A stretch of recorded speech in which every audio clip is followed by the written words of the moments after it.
আমরা সূরা ফাতিহা শরীফে এবং বিশেষ করে এর যে শানে নজুল এবং বিশেষ আবেদন, আমরা প্রত্যেক রাকাতে যখন নামাজে তাকবীরে তাহরিমার পরেই আউযু বিল্লাহ বিসমিল্লাহ সহ এরপরেই যখন আমরা সূরা ফাতিহা শরীফ পড়ি, এটা হলো এই সূরা ফাতিহা শরীফের সারমর্ম হচ্ছে, খুবই ছোট্ট করে যদি বলি, আসলে প্রত্যেক লাইনের তর্জমা করতে গেলে সারা রাত লাগবে, কিন্তু যদি এতটুকু বলি, বান্দা হিসাবে আমি আল্লাহর কাছে দণ্ডায়মান এবং প্রথমেই আল্লাহর হাবিব সাল্লাল্লাহু আলাইহি ওয়াসাল্লামের প্রতি, আল্লাহর প্রতি আমরা হামদ পড়ি, সেরকম আলহামদুলিল্লাহি রাব্বিল আলামিন, সমগ্র সেই আলামিন সমগ্র, এটা যদি আমরা শুধু খালি বিশ্ব বলি তাহলে হবে না। আল্লাহর সৃষ্টিকে আমরা আলামিন হিসাবে চিহ্নিত করি, জন্য রব্বুল আলামিন, যিনি রব, আলামিনের রব, তার প্রতি আমরা আলহামদু, আমরা শুকরিয়া আদায় করতেছি। আর রহমানির রহিম, তিনি হচ্ছেন দয়ালু, তিনি দাতা, আর রহমান আর রহিম। তারপর মালিক, কোন সময়? ইয়াউমিদ্দিন, সেই সময়ের আমরা মালিক তাকেও আখ্যায়িত করছি, মালিকি ইয়াউমিদ্দিন, ওই দিনের, সেই আখিরাতের দিনের আমরা যখনই আমরা দণ্ডায়মান হব আল্লাহর কাছে, সেই ইয়াকা না'বুদু ওয়া ইয়াকা নাস্তাঈন, আল্লাহর হুকুম যারা মানে তারা আল্লাহর ইবাদত করে। ঠিক তেমনি ভাবে আমরা যখন নামাজ পড়ি তখন আমরা আল্লাহর কাছেই আশ্রয় প্রার্থনা করি এবং আল্লাহর কাছেই আমরা সাহায্য প্রার্থনা করি। আল্লাহকেই ইয়াকা না'বুদু ওয়া ইয়াকা নাস্তাঈন, তারপরেই হচ্ছে ইহদিনাস সিরাতাল মুস্তাকিম, আমাকে কি পথ দেখান? সহজ সরল পথ দেখান। আর সিরাতাল লাযিনা, যারা এই পথে ছিলেন তারা কি করেছেন? তারা তো আল্লাহর খাস নিয়ামত পেয়েছেন, বিশেষ গুণের অধিকারী হয়েছেন, আনআমতা আলাইহিম, যাদেরকে নিয়ামত দান করা হয়েছে, তাদের পথে আমাদেরকে সহজ সরল পথে রাখুন। এখানে আনআমতা আলাইহিম এই হওয়ার পরে গায়রিল মাগদুবি আলাইহিম, এরপরে এখন আর বলা হচ্ছে যে না, যারা আপনার পথ থেকে বিচ্যুত ছিল, পথ থেকে সরে গেছে, তাদের পথে না। মাগদুবি আলাইহিম ওয়ালাদ-দাল্লিন, আল্লাহর মেহেরবানি যেন আমার এরকম ভাবে আমরা যারা, আমাদের সবাই একদম ছোটকালে থেকে আমরা বাবার সাথে সাথে যখন মসজিদে যেতাম বা নামাজ পড়তাম, নামাজ পড়তে পারি কিনা, কোনটা রুকু কোনটা সেজদা এগুলো জানতাম না। এটা শুধুমাত্র মুসলমানের ঘরে এই অভ্যাসটা গড়ে ওঠে। যারা নামাজ পড়ে বাবার সাথে, ছোট ছোট বাচ্চারা, মাসুম বাচ্চারা কোন রকম দাঁড়াইতে পারছে, এখন রুকুতে গেলে উল্টায় পড়ে যায়, সেজদায় কোন রকম উঠলো আর নামলো, এই অভ্যাস শুরু হয়ে গেল। এখান থেকে আমরা হাঁটি হাঁটি পা পা করতে করতে এই সূরা ফাতিহা শরীফ শুনে শুনে মুখস্থ হয়ে গেছে। আর আল্লাহর কাছে যে কোনো বান্দা তার দণ্ডায়মান, সে স্বীকার করে নিচ্ছে, আল্লাহ তুমি তো আমার রব, তুমি আমার মালিক, তুমি ইহদিনাস সিরাতাল মুস্তাকিম, সেই সিরাতাল মুস্তাকিমের পথেই তুমি আমাকে পরিচালিত করো। আজকে আমরা পবিত্র ঈদে মিলাদুন নবী সাল্লাল্লাহু আলাইহি ওয়াসাল্লামের এই মাহফিলে আমরা এসেছি। আপনারা সকলেই জানেন যে যেমন রব্বুল আলামিন, ঠিক তেমনি আলামিনের রব যেমন আল্লাহ সুবহানাহু ওয়া তাআলা, ঠিক তেমনি ভাবে রাহমাতুল লিল আলামিন। এখানে আল্লাহর হাবিব সাল্লাল্লাহু আলাইহি ওয়াসাল্লাম আমাদের প্রত্যেকের নবী, আমার আপনার প্রত্যেকের নবী, যিনি তিনি হচ্ছেন নবীদের নবী। আমাদের ডাট কিন্তু কম না। যদি মনে করেন কোনোভাবে শয়তান আমাকে আপনাকে আমাদের পথ ভুলায় দেন, নামাজ থেকে দূরে রাখেন, নেক আমল থেকে দূরে রাখেন, তাহলে মনে করবেন শয়তান আপনাকে গ্রেফতার করে ফেলছে। কিন্তু আল্লাহর ওই কথাটা মনে রেখেন, লা তাকনাতু মির রাহমাতিল্লাহ, আমার রহমত থেকে তোমরা কেউ নিরাশ হয়েও না। কাজেই আপনি কিন্তু বিচলিত হবেন না। শয়তান আমাকে আপনাকে গ্রেফতার করে ফেলে, গাফেল করে ফেলে, ঘায়েল করে ফেলে, ক্ষতিগ্রস্ত করে, আল্লাহ থেকে দূরে রাখে, কিন্তু আমাদেরকে দূরে থাকা চলবে না। কেন? আমরা মুসলিম, আমরা একত্ববাদ, আল্লাহ সুবহানাহু ওয়া তাআলাকে আমরা সেই আল্লাহ এক অদ্বিতীয় মালিক খালিক আমরা সৃষ্টি আমরা জানি, এবং সেই কারণেই আমাদেরকে আল্লাহর পথ থেকে ভুলে থাকা যাবে না। আমি ভুল করলে সেটার জন্য ইয়াগফিরুয যুনুবা জামিআ ইন্নাহু হুয়াল গফুরুর রহিম, আল্লাহ সুবহানাহু ওয়া তাআলা আছেন ক্ষমা পরবশকারী, তিনি ক্ষমা করার জন্য রেডি। কিন্তু আমাদের ক্ষমা চাইতে হবে, আমাদেরকে আল্লাহ সুবহানাহু ওয়া তাআলার পথে ফিরে আসতে হবে। কারণ আমি আপনি মুসলিম, আমরা এক সময় আল্লাহর একাত্মবাদকে বিশ্বাস করেছি, আল্লাহকে বিশ্বাস করে এসেছি।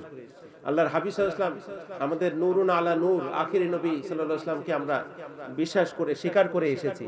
আমাদের এই বেহেশত দোজখ, আমাদের সেই হাসরের ময়দান, সাহাবা কেরাম, আমাদের আম্বিয়া আলাইহিস সালাতু ওয়াস সালাম, সকল কিছু ওলি আবদাল গাউস কুতুব সকল স্বীকার করে এসেছে। কাজেই আমাদেরকে বিচ্যুতি হওয়া যাবে না। আল্লাহর মেহেরবানি থাকলে, আল্লাহর খাস মেহেরবানি ইনশাআল্লাহ আমাদের জন্য থাকবে। আমরা এমন একটি জায়গায় আল্লাহর হাবিব সাল্লাল্লাহু আলাইহি ওয়াসাল্লামের যেখানে শান মান বুলন্দ করার জন্য এরকম একটি মাহফিল আহলে সুন্নাত ওয়াল জামাতের যারা অনুসারী, যারা আলেমে দ্বীন, তারা এসেছেন আপনাদের মাঝে খেদমতের জন্য। এই সুন্নিয়তের মার্কাজ আজকে পূর্ব আমুয়াকান্দি হুসাইনিয়া জামে মসজিদে আল্লাহ যেন কবুল করে নেন, কিয়ামত পর্যন্ত যেন কবুল করে নেন। এবং আজকে আপনারা অতি ভাগ্যবান যারা এই মাহফিলকে প্রাণবন্ত করেছেন, আজকে সুন্দরভাবে সাফল্যমণ্ডিত করেছেন। আমরা আপনারা সকলে মিলে আজকে উপস্থিত হতে পেরেছি। আল্লাহর দরবারে আমরা লাখো কোটি শুকরিয়া জানাই, আলহামদুলিল্লাহ, আল্লাহর মেহেরবানি। এবং এই আজকে যারা এসেছেন, আমরা যারা এসেছি, আমাদের প্রত্যেকের জন্য আমরা দোয়া করি নিজ নিজ অবস্থানে। আমরা যারা এই মাহফিলকে সাজানোর জন্য আমাদের দান এবং আপনাদের উপস্থিতি দুটোই দরকার। অনেকেই দান দিতে পারেন না, কিন্তু যারা অনেকেই কায়িক পরিশ্রম করেন, এই যে এই মাহফিলের জন্য যারা কাজ করেছেন, হ্যাঁ, অনেকে বিনা শ্রমে, বিনা পারিশ্রমিকে, যারা মোহাব্বতে আল্লাহর হাবিব সাল্লাল্লাহু আলাইহি ওয়াসাল্লামের এই আহলে সুন্নাত ওয়াল জামাতের এই মার্কাজ আজকে এই মাহফিলকে প্রাণবন্ত করার জন্য, সাফল্যমণ্ডিত করার জন্য আপনাদের এই প্রত্যেকের উপস্থিতি, আপনাদের এই কায়িক পরিশ্রম, আপনাদের দান, আপনাদের বুদ্ধি পরামর্শ, সকল কিছু আল্লাহর দরবারে কাল হাসরের ময়দানে যেন এই মাহফিলকে উসিলা করে, যেন উসিলা নাজাতের উসিলা হিসাবে যেন আল্লাহ কবুল করে নেন। আমিন। এই হচ্ছে বিষয়, আল্লাহ যেন আমাদেরকে কবুল করে নেন। সেই রাহমাতুল লিল আলামিন, যিনি সমগ্র আলামিনের রহমত, কোরআনুল কারীম, এটা হচ্ছে মুসলমানদের জন্য। কাদের জন্য? হিন্দুদের জন্য না, বৌদ্ধ, ইহুদি, নাসারা না, এটা মুসলমানদের জন্য, হেদায়েতের জন্য। মুসলমানদের হেদায়েতের জন্য কোরআনুল কারীম কার মাধ্যমে এসেছে? এটা আল্লাহর হাবিব সাল্লাল্লাহু তাআলা আলাইহি ওয়া আলিহি ওয়াসাল্লামের মাধ্যমে এসেছে এটা।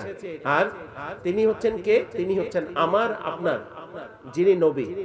প্রত্যেকের নবীর উম্মতরা আছে না? আমাদের নবীর উম্মত তো আমরা। তো আমরা তো এটা আল্লাহ সুবহানাহু ওয়া তাআলার কাছে তো গর্ববোধ করি যে অনেক নবী রাসূল পয়গম্বররা তো আল্লাহর কাছে দোয়া চেয়েছেন, আল্লাহর কাছে ফরিয়াদ করছেন, আল্লাহ আপনার আখেরি নবীর উম্মত, যিনি আখেরি নবী হবেন, তার উম্মত হিসাবে যেন আল্লাহ আমাদেরকেও আপনি কবুল করে নেন। নবীর রাসূল পয়গম্বররা তো আবেদন করেছেন, আল্লাহ তো কবুলও করেছেন, করবেন ইনশাআল্লাহ। সেই আখেরি নবী আমাদের নবী, যিনি নবীদের নবী, কুল কায়নাতের নবী, এবং তিনি রাহমাতুল লিল আলামিন। এখানে শুধুমাত্র আমার আপনার জন্য এই নবী নয়, সমগ্র আলামিন। এখানে যদি আল্লাহর হাবিব সাল্লাল্লাহু আলাইহি ওয়াসাল্লামকে কেউ জেনে হোক বা জ্ঞানী হোক বা মূর্খ হোক, কেউ যদি বলে যে বিশ্বনবী, এটা কিন্তু খাটো করা হয়। এটা যদি হয়তো অনেকে বুঝে না, বিশ্বনবী বলে, বিশ্বনবী না, আলামিন অর্থ এটা মহাজগৎ, এটা বিশ্ব জগৎ না, এটা মহাজগৎ, যে জগৎ আমার খবর নাই, আমি খবর রাখি না। এইরকম 7 আসমান, 7 স্তবক, তারপর এইভাবে আরশ আজিম পর্যন্ত আমরা যতটুকু জানি, যতটুকু বুঝি, কিন্তু আমাদের জানার ঊর্ধ্বে আরো অনেক কিছু আছে। আল্লাহ সৃষ্টি জগতে আরো অনেক কিছু, কিন্তু এইখানে আল্লাহ হাবিব সাল্লাল্লাহু আলাইহি ওয়াসাল্লামকে আমরা যদি কটাক্ষ করি বা এই ধরনের ছোট মনে করি, তাহলে এটা আমাদের ভুল, বেয়াদবি হবে, যতই আমি শিক্ষিত ডক্টরেট হই না কেন। তো কাজেই আমরা কোনো অবস্থাতেই আল্লাহর হাবিব সাল্লাল্লাহু আলাইহি ওয়াসাল্লাম আমাদের, আমরা কোরআনুল মাজিদ পেয়েছি হেদায়েতের জন্য, আমাদের মুসলমানদের জন্য আদর্শ। আল্লাহর হাবিব সাল্লাল্লাহু আলাইহি ওয়াসাল্লামের যে আদর্শ 63 বছরের হায়াতি জিন্দেগি মোবারকের, এটা হচ্ছে কোরআনুল কারিমে আল্লাহ সুবহানাহু ওয়া তাআলা এইভাবে চেয়েছেন আল্লাহর হাবিব সাল্লাল্লাহু আলাইহি ওয়াসাল্লামকে, যে আল্লাহর জ্ঞানে জ্ঞানী হয়ে আল্লাহর হাবিব সাল্লাল্লাহু আলাইহি ওয়াসাল্লাম যে আদর্শে তিনি আদর্শিত ছিলেন 63 বছর হায়াতে জিন্দেগি মোবারকের, সেই আদর্শই আমাদের অনুসরণ করতে হবে। তাহলেই আমি এই আখিরি নবীর উম্মত হিসাবে দাবি করতে পারবো এবং আল্লাহর কাছে দুনিয়া এবং আখিরাতে সম্মানিত হতে পারবো ইনশাআল্লাহ। তো আল্লাহ সুবহানাহু ওয়া তাআলা বিশেষ নিয়ামত আল্লাহ আমাদের জন্য রেখেছেন। আজকে যার স্মরণ আমরা যেখানে সব সময় প্রত্যেক নামাজেই যার নাম ছাড়া, যাকে সালাম দেওয়া ছাড়া আমাদের কোনো নামাজই হবে না, সেই নামাজ আমরা মহব্বতের সাথে, আল্লাহ দেখছেন, আল্লাহকে, আল্লাহর কুদরতি পায়ে আমরা সেজদা করি। আমরা কোনো মানুষকে সেজদা করি না, শুধুমাত্র রব্বুল আলামিন, আল্লাহ যিনি খালিক এবং তিনি মালিক, তাকে আমরা সেজদা করি নামাজের মাধ্যমে।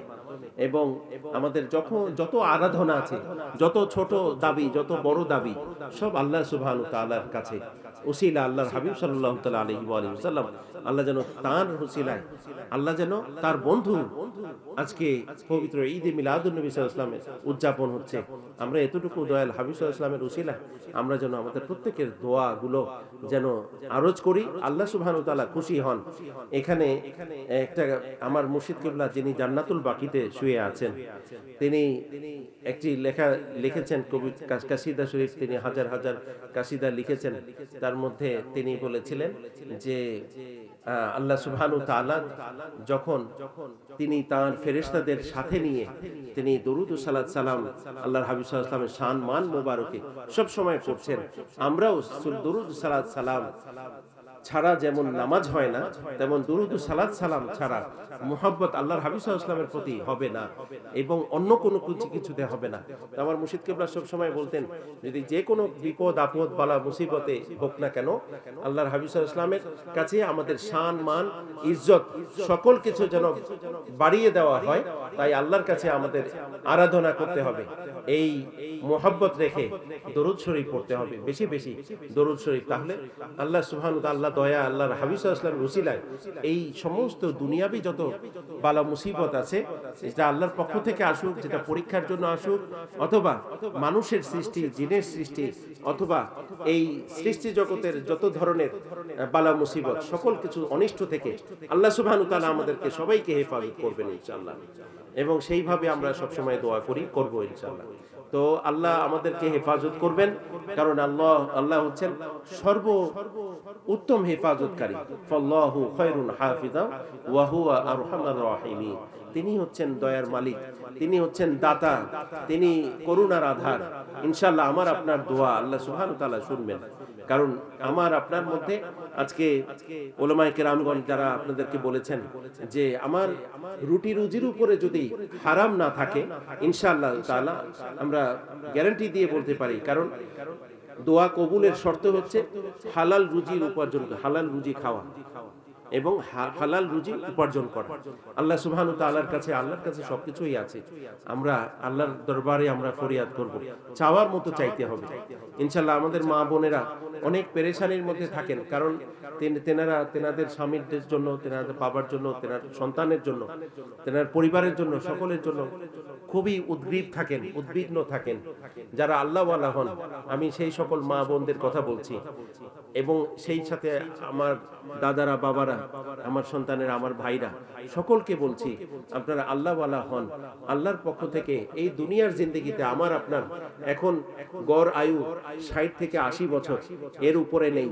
যদি তারপরে থাকে, তারপরও বলবো যে আল্লাহর মেহেরবানি যে আমাকে আপনাকে সুযোগ দিয়ে দিয়েছেন, যে আল্লাহর কাছে আমাদের সব সময় সদা সর্বদা ইস্তেগফার করা। এবং আমি বিশেষ করে আমরা কিছুক্ষণের মধ্যেই সালাত সালামের পরেই আমরা ইস্তেগফার করব, এবং তারপরে আমরা ইনশাআল্লাহ মুনাজাত করব। আমরা বিশেষ করে আপনাদের কাছে মিনতি জানাই, আমরা 5 ওয়াক্ত বা জামাতে পড়ার চেষ্টা করব, এবং বিশেষ করে নামাজ যেন কোনোভাবে আমরা গাফেল, শয়তান আমাদেরকে আল্লাহ থেকে জুদা করার জন্য, নামাজ হলো আল্লাহর সাথে সাক্ষাৎ হওয়া, এই সাক্ষাৎ মোবারক থেকে, এই সুযোগ থেকে বঞ্চিত করার জন্য শয়তান আমার আপনার পিছনে লেগে গেছে। আমার আপনার গড় আয়ু যদি 80 বছরে ধরি, আমরা যদি আরো 200 বছরও ধরি, আমার বয়স আর শয়তানের বয়স কিন্তু একরকম না। আমাদের অনেক দাদাদের দেখতেছি, বাবাদের দেখতেছি যে সাদা দাড়ি হয়ে গেছে, আলহামদুলিল্লাহ, কিন্তু শয়তানের আয়ু কতদিন পর্যন্ত? কিয়ামত পর্যন্ত। তাহলে আমি আপনি বয়স হয়ে গেছে, বুড়ো হয়ে গেছি, কিন্তু শয়তান এখনো বুড়ো হয়নি। এটা আমাদের মুরব্বীদের কাছ থেকে শুনতাম, কিন্তু এই কথাটা সত্য। আমরা যে বুঝতে পারতাম না, আমরা মনে করতাম যে আমার যতটুকু হায়াত, আমার যতটুকু বয়স, শয়তানের মনে হয় এতটুকু বয়স। আমি যেমন বুড়ো হয়ে গেছি আজকে, আগে যেমন কাজ করতে পারতাম এখন কাজ করতে পারি না, একটু দুর্বল হয়ে গেছি, তাহলে শয়তানও আমার মতো দুর্বল হয়ে গেছে। এই কথা ভাবার কোনো কারণ নাই। শয়তান আমার দাদা থেকে শুরু করে, সেই বাবা আদম আলাইহিস সালাম থেকে শুরু করে আজকে কিয়ামত পর্যন্ত আমাদের পরবর্তী যত প্রজন্ম আসবে সবাইকে ধোঁকা দিবে। আজকে যদি আপনি আল্লাহওয়ালা হন, ইনশাআল্লাহ এই শয়তানের ধোঁকা থেকেও আপনি বাঁচতে পারবেন ইনশাআল্লাহ, কারণ আপনার সন্তান আল্লাহওয়ালা হবে। আপনি আল্লাহওয়ালা হলে আপনার সন্তান আল্লাহওয়ালা হবে। আমার মা বোনদেরকে বলতেছি, তারা সন্তান যারা তাদের মাধ্যমে, মাদের মাধ্যমে সন্তান আসবে আল্লাহর ওলি হয়ে, তারা কখনো শয়তানের তাবেদারি করবে না, আল্লাহর তাবেদারি করবে, আল্লাহর কাছেই তাদের মাথা নত করবে ইনশাআল্লাহ। তো কাজে আমাদের কিন্তু ধোঁকা দেওয়ার, যেহেতু পথভ্রষ্ট করার যেহেতু লোক আছে, সেই শয়তান আছে, কাজে আমাদেরকে, এবং শয়তান তো তার নিজের সুরত কি রকম, বিভিন্ন সুরতে, বিভিন্ন আখলাকে, বিভিন্ন অবস্থানে আমাদেরকে ধোঁকা দেয়। কাজে আমরা যেন বেঁচে চলতে পারি, এবং জিকির, আজকার, মুরাকাবা, মুশাহাদা, এটা আল্লাহর ওলিদের সংস্রবে, সাহচর্যে আপনারা যাবেন, সোহবতে, আল্লাহর ওলিদের সোহবতে গেলে আপনারা ইনশাআল্লাহ সেই পুরে ছাই হবেন। সেটা দুনিয়ার যত রকম কাম ভাব, এগুলো থেকে, আল্লাহ সুবহানাহু তাআলা লোভ লালসা থেকে, এবং পরের কোন সম্পদের প্রতি লোভ লালসা থেকে আল্লাহ সুবহানাহু তাআলা আমাকে আপনাকে উদ্ধার করবেন ইনশাআল্লাহ। তো আল্লাহ সুবহানাহু তাআলার বিশেষ এই নিয়ামত, আমরা রাহমাতুল লিল আলামিন, যিনি আজকে যার নাম মোবারকের পবিত্র ঈদে মিলাদুন নবী সাল্লাল্লাহু আলাইহি ওয়াসাল্লাম, যার আগমনে আমরা খুশি, যে রাহমাতুল লিল আলামিন, যিনি হচ্ছেন আলামিনের জন্য, সমগ্র আলামিনের জন্য যিনি রাহমাত, তার খুশিতে আজকের এই মিলাদ মাহফিল, ইনশাআল্লাহ আজকের এই ওয়াজ দোয়ার মাহফিল আমুয়াকান্দিতে অনুষ্ঠিত হচ্ছে, হুসাইনিয়া জামে মসজিদে। আলহামদুলিল্লাহ, এইটা যেন আগামী বছরও, আমি শুনেছি যারা আপনারা দান করলেন, এবং অনেকেই গোপন দান করেছেন, অনেকেই প্রকাশ্য যারা করেছেন, কিন্তু ইনশাআল্লাহ এই আগামী বছর যেন এই মাহফিলটা সুন্দরভাবে হতে পারে, এবং সর্বদিক থেকে আপনাদের সকলের সহযোগিতা চাচ্ছি। আপনাদের সকলের সহযোগিতা দিয়ে ইনশাআল্লাহ আগামী বছর এরকম ভাবে বছর যেন কিয়ামত পর্যন্ত, আজকে আপনারা করছেন, পরবর্তীতে আপনাদের পরবর্তী প্রজন্মরা যেন এইভাবে এই আহলে সুন্নাত ওয়াল জামাতের এই মার্কাজকে যেন ধরে রাখতে পারেন। হ্যাঁ, কারণ বিভিন্ন জায়গায় আপনারা দেখছেন বাতিল ফেরকায় ভরে গেছে, দেশ বাতিল ফেরকায় নিমজ্জিত। আমার সন্তানেরা, আমার বাবারা, আমি আপনাদেরকে সকলকে জানাই যে আপনারা আপনাদের সন্তানদেরকে খেয়াল করবেন, বিশেষ করে এই আমল আখলাক আকীদাকে শুদ্ধ করার জন্য আহলে সুন্নাত ওয়াল জামাতের পথে আপনার সন্তান আছে কিনা আপনি এগুলো খেয়াল করবেন। ইনশাআল্লাহ অবশ্যই আহলে সুন্নাত ওয়াল জামাতের পথের অনুসারী বানাবেন। সাইয়েদিনা ইমাম হুসাইন রাদিয়াল্লাহু তাআলা আনহু ঝান্ডার পতাকা তলে আপনার সন্তানকে এই অনুসারী করবেন। আল্লাহ যেন আপনাদের সকলের প্রচেষ্টাকে কবুল করে নেন, আমিন। আমরা এখনই ইনশাআল্লাহ সালাত সালাম পড়ব। আমরা সালাত সালাম যখন পড়ি, আমি একটু নমুনা একটু বলবো যে আমি যখন আপনাকে সালাম দেই, আসসালামু আলাইকুম ওয়া রাহমাতুল্লাহ, নিশ্চয়ই আমরা একজন আরেকজনকে সালাম দেই, তিনিও অপর দিক থেকে তিনিও বলেন ওয়া আলাইকুম আসসালাম। এই সালাম হচ্ছে শান্তি আপনার প্রতি বর্ষিত হোক। আপনিও যখন বলেন আপনার প্রতিও আল্লাহর রহমত, আপনার শান্তি বর্ষিত হোক। এই বিষয়টা আমরা দেখে দেখে বলি, কিন্তু আল্লাহর হাবিব সাল্লাল্লাহু আলাইহি ওয়াসাল্লামকে আমরা এখান থেকে আমরা দাঁড়িয়ে সম্মানের সাথে সালাম জানাবো। সেই সালাত সালাম আমার যেন খেয়াল থাকে। যারা গিয়েছি হজে মোবারকে, যারা উমরা মুক্তায় গিয়েছি, তারা তো জানি আল্লাহর হাবিব সাল্লাল্লাহু আলাইহি ওয়াসাল্লামের রওজা মোবারক গিয়ে দেখেছি, সেখানে খেয়াল করে করে সালাম দিব। আর যারা যাই নাই এখনো, আল্লাহ যেন তাদের সবাইকে সেই বাইতুল্লাহ শরীফে হজ মোবারক উমরা মোবারক যেন কবুল করে নেন, আমিন। এবং আল্লাহর হাবিব সাল্লাল্লাহু আলাইহি ওয়াসাল্লামের রওজা মোবারকে সশরীরে যেন যাওয়ার, গিয়ে যেন সেখানে সালাত সালাম পেশ করতে পারি। আল্লাহ যেন আমাদের সকলকে তৌফিক নসিব দান করেন, আমিন।